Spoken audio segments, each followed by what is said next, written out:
UGTRB Maxல Unit 3ல partial differential equationங்கிற டாபிக்ல இருந்து eliminating arbitrary constant.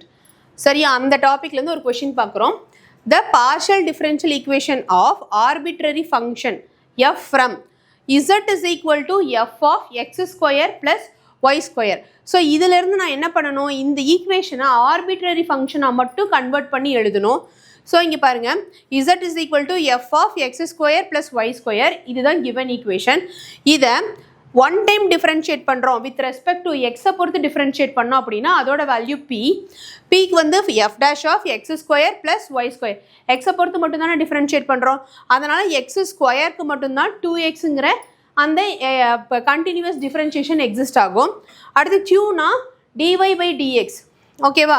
So q is equal to f dash of x square plus y square into 2y. இப்போ இது ரெண்டையுமே divide பண்ணுங்கள். இது ரெண்டுமே எனக்கு ஆக்சுவலாக கேன்சல் ஆகிடுமா? இங்கே 2x பை 2yன்னு இருக்கும், 2 கேன்சல் ஆகிடும். அப்போது p by q is equal to x by ஒய்ன்னு மாறும். இதை நீங்கள் கிராஸ் மல்டிப்ளிகேட் பண்ணிங்கன்னா py is equal to qx, whereas py minus qx is equal to 0 is the solution. So உங்களுக்கு இங்கே ஆப்ஷன் சி தான் கரெக்டான ஆன்சர்.